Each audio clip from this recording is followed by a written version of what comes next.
Bonjour, très chers frères et sœurs. Nous voici encore pour continuer notre enseignement devant vos petits écrans. Notre enseignement intitulé Comment détruire l'impact de la sorcellerie et de l'occultisme dans notre vie. Prions. Seigneur, bénis quiconque va regarder cette vidéo et qui te rencontre. Que sa vie soit bénie devant toi. Dans le nom de Jésus, nous avons ainsi prié. Amen. L'autre fois, nous avons lu dans le psaume 144, nous avons entendu les paroles de David pour introduire ce séminaire. Et nous avons dit pourquoi nous tenons cet enseignement.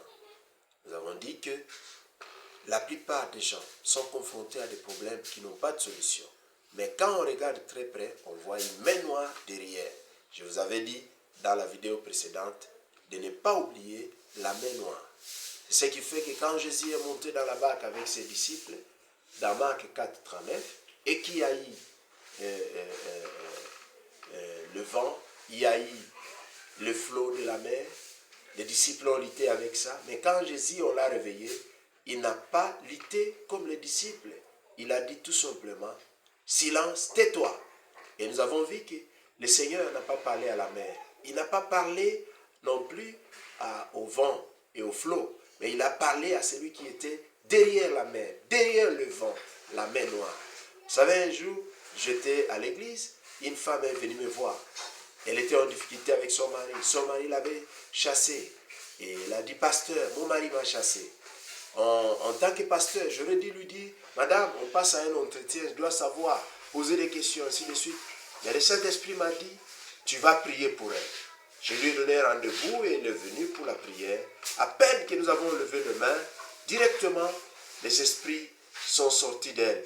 Et c'était sa tante qui a commencé à parler comment il avait lié, il avait emprisonné dans leur village. Bref, la femme a été délivrée et sans que je parle avec son mari, le foyer a été restauré. D'ailleurs, quelques jours après, j'ai rencontré son mari qui m'a remercié pour le travail qui a été fait alors que je n'avais pas posé avec elle. Vous savez, nous avons également donné quelques définitions. Nous avons parlé de l'existence de deux mondes. Ça, il faut retenir. Un monde physique et un monde spirituel. Un monde visible et un monde invisible. Vous devez toujours retenir, partout où vous êtes, il y a l'existence de ces deux mondes. En dehors de ces deux mondes, de l'existence de deux mondes, nous avons parlé de l'existence de deux types de corps. L'existence de deux mondes dans Colossiens 1, verset 16. Et nous avons parlé de l'existence de deux types de corps. Nous avons vu ça dans 1 Corinthiens 15, 44. Dieu nous a créés avec un corps physique et un corps spirituel. Le corps physique, c'est cette enveloppe qui nous met en contact à travers les cinq sens avec les mondes physiques. Et le corps spirituel, c'est un corps immatériel. Dieu ne nous a pas donné la possibilité de l'utiliser comme nous voulons. Nous avons vu la définition de la sorcellerie et de l'occultisme. Nous avons vu, le dictionnaire dit que la sorcellerie, c'est une magie de caractère traditionnel, secret et illicite ou dangereux. Nous avons vu que l'occultisme, le dictionnaire dit, c'est la doctrine et pratique secrète faisant intervenir des forces qui ne sont reconnues ni par la science, ni par la religion. Mais selon la Bible, nous avons dit que de manière générale, la sorcellerie et ou l'occultisme sont d'abord une possession démoniaque qui donne à quelqu'un la possibilité de faire usage de son corps spirituel dans le but du mal. Un sorcier et un occultiste, ils sont d'abord possédés. Et cette possession leur donne la possibilité d'utiliser leur corps spirituel pour faire du mal aux gens. C'est cela que vous devez retenir du résumé de la fois passée. Aujourd'hui, nous voulons voir les types de sorcellerie, puisque la sorcellerie, c'est le type de magie qui est très répandu en Afrique et dans d'autres pays. Elle est classée parmi les magies dites noires. Vous devez savoir que la magie, qu'elle soit noire, qu'elle soit blanche, qu'elle soit rouge, n'est bonne pour personne, puisque elle vient du diable. Elle détruit la vie des gens. Elle empêche les gens de voir un jour le royaume de Dieu. Si quelqu'un est dans la magie, s'il est dans l'occultisme, il ne verra jamais le Seigneur. Il n'entrera jamais au ciel. Nous voulions voir les sortes de sorcellerie et nous allons vous donner quelques sortes de sorcellerie que nous avons retenues pour vous. Premièrement, il y a la sorcellerie dite ordinaire. C'est cette sorte de sorcellerie que quelqu'un contracte sans aucun objectif. C'est seulement, il a rencontré peut-être un accident, les gens, d'autres personnes ont pensé à lui transmettre cette sorcellerie, quoique le diable qui lui donne cette sorcellerie a des objectifs clairs, mais lui-même n'a pas un objectif clair. Il peut être même une victime qui a réussi la sorcellerie comme ça sans qu'il le sache. Et cette sorcellerie, le diable la répand comme de petits pains aujourd'hui, surtout chez les enfants. Nous verrons ça plus tard quand nous verrons comment contracte-t-on la sorcellerie et l'occultisme. Deuxième type de sorcellerie, c'est la sorcellerie dite des féticheurs et des guérisseurs. Les féticheurs et les guérisseurs sont au départ des sorciers. Des sorciers, mais qui travaillent dans un département de guérison et de fétiches. En quelque sorte, une sorcellerie de business. Vous savez, la plupart des guérisseurs sont des sorciers au départ. Ils sont tous dans la même entreprise, mais ils ont seulement un autre département. Je vécu quelque chose dans notre village. Il y a de cela près de 40 ans. Nous sommes partis au village. Et il y avait des gens qui travaillaient quelque part et un mur s'est écroulé sur quelqu'un, lui broyant sa jambe. On l'a transporté et un papa est venu le soigner. Il n'a donné aucun médicament, mais il a seulement touché comme ça aux cuisses et il est parti. Et la nuit, le monsieur sentait qu'il y avait des gens qui venaient pour arranger ses os. Il criait, on était en train de remettre ses os en place. Quand je me suis renseigné étant petit, on me dit qu'il y avait un garçon dans un village. Sa mère était morte. Et il était resté avec son père qui se remariait et il vivait avec sa marâtre. Un jour, sa marâtre lui a donné une calebasse pour aller puiser de l'eau à la source. Vous savez qu'au village, généralement, dans nos villages, du moins nous les Africains, les gens puisent l'eau dans des sources. Et il est parti avec sa calebasse dans la source. Et la calebasse est tombée, la calebasse s'est écrasée. Quand il est rentré à la maison, sa marâtre lui dit, tu dois payer ma calebasse.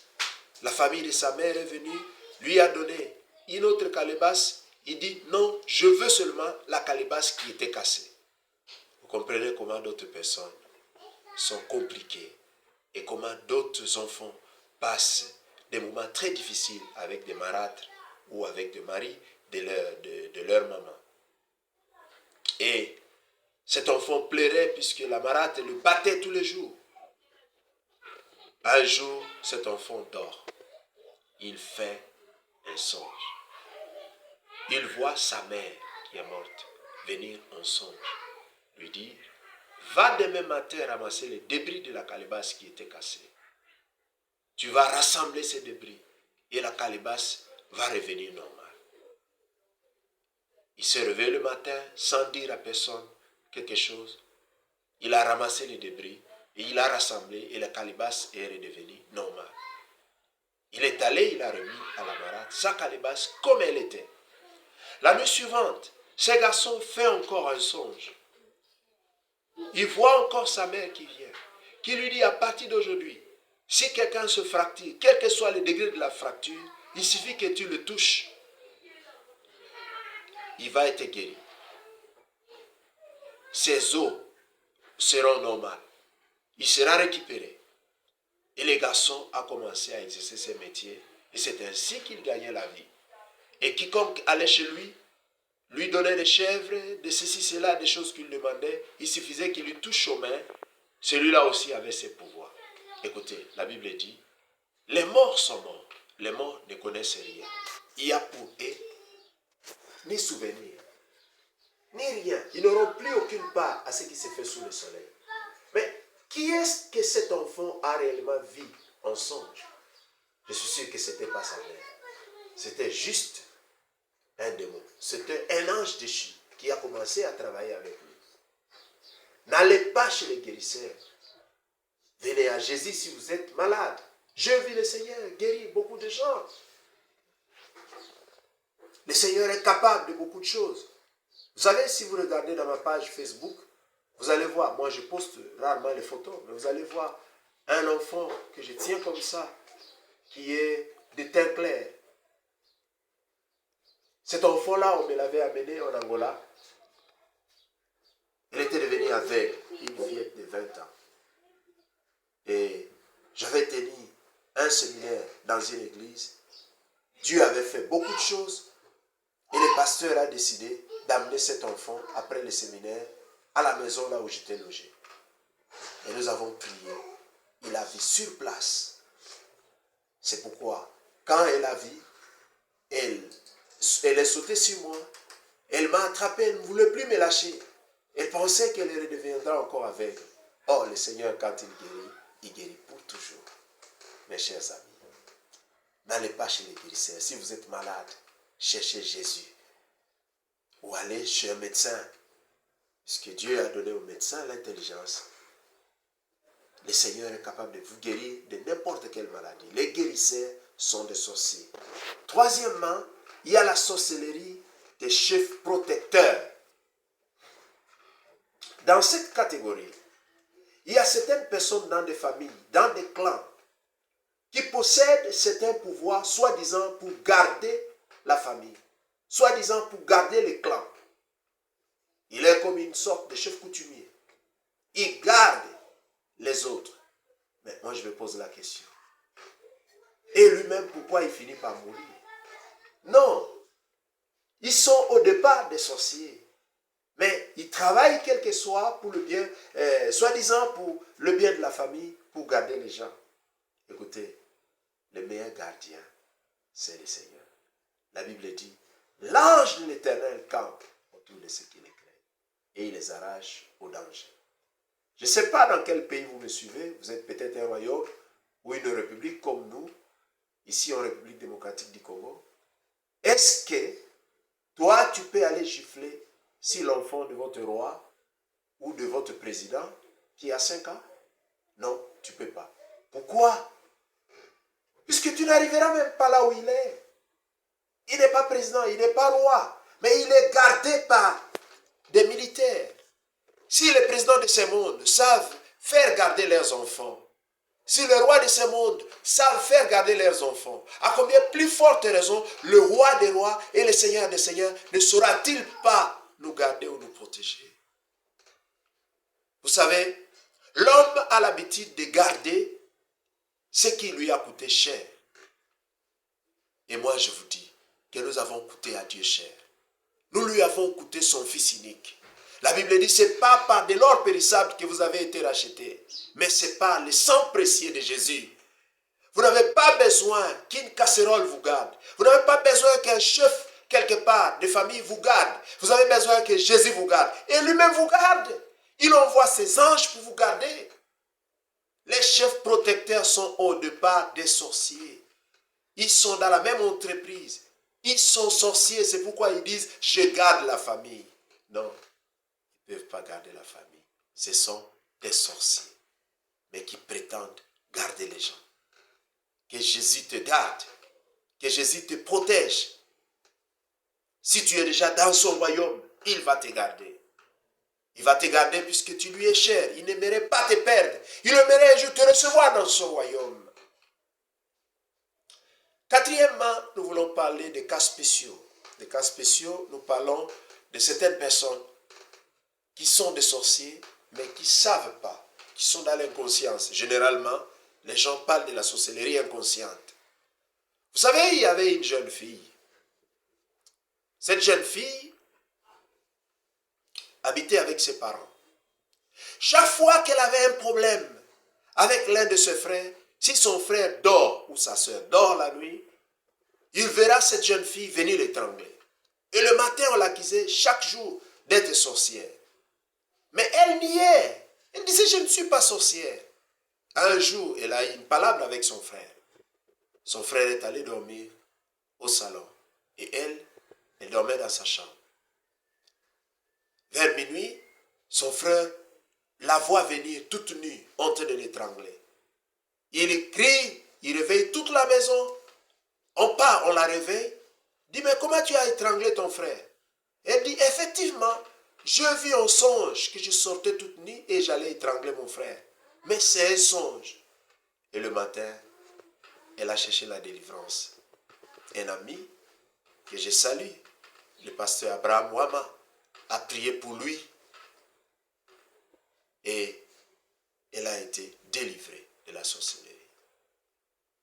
Il y a certaines choses que vous vivez, certains songes qui peuvent montrer que réellement vous êtes dans la sorcellerie de manière inconsciente. Vous savez, un sorcier inconscient est très dangereux puisqu'il pose des actes dans l'inconscience. Il peut être en train de tuer des gens, de sacrifier des gens sans le savoir. Je vais vous parler du cas d'une femme à Luanda. Cette femme-là, elle rêvait qu'elle allait dans un marché pour vendre des chèvres. Et toutes les fois où elle a vu qu'on lui a acheté une chèvre, les jours suivants, un de ses enfants mourait. Finalement, elle a cherché la délivrance. Les jours où elle a été délivrée, elle est rentrée à la maison. Elle dort cette fois-là. Elle voit encore un songe qu'elle part vendre dans ce même marché. Mais quand elle arrive au marché, elle veut mettre ses chèvres. Le chef du marché le chasse et dit, quitte, tu ne vas pas vendre ici. Et quand elle est en train de rentrer, elle trouve quelqu'un en train de remblayer un grand trou devant sa parcelle. Elle demande à cette personne, pourquoi tu fais ça? Il lui dit non, il y a plus de gens à mettre dans cette tombe. C'est pourquoi je suis en train de remblayer. Vous qui vivez des phénomènes bizarres, la nuit dans vos songes, prenez le temps de rencontrer les serviteurs de Dieu. Ça peut cacher un cas de sorcellerie inconsciente. Vous risquez d'aller à l'enfer alors que vous priez, alors que vous jeûnez, alors que vous venez à l'église. Puisque les sorciers ne verront jamais Dieu. Ils n'entreront pas dans la cité de Dieu. Puisque dans cette cité, il n'entrera pas quelqu'un d'impur. Sauf ceux qui ont lavé leurs robes et les ont blanchis dans le sang de l'agneau. Il y a aussi les cas de sorcellerie comportementale. Il y a des gens qui ont un comportement sorcellerique. Il peut être là dans une église. Il y a une sœur qui trouve un fiancé et lui s'arrange à aller saboter la réputation de cette sœur dans la famille du fiancé. Dans le seul but de gâcher le projet de mariage. Et il y a beaucoup d'exemples comme ça, de sorcellerie comportementale.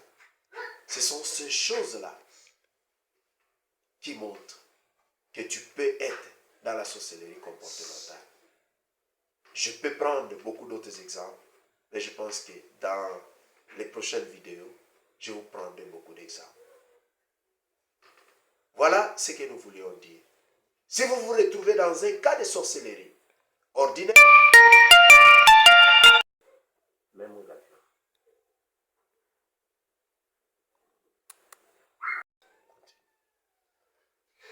Si vous vous trouvez dans un cas de sorcellerie ordinaire,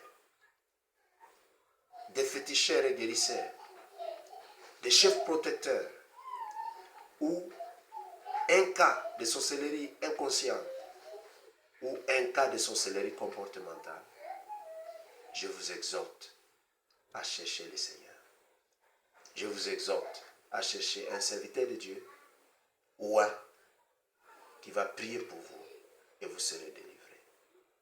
Dans le prochain chapitre, nous parlerons comment attrape-t-on la sorcellerie et l'occultisme. Que le Seigneur vous bénisse. À la prochaine.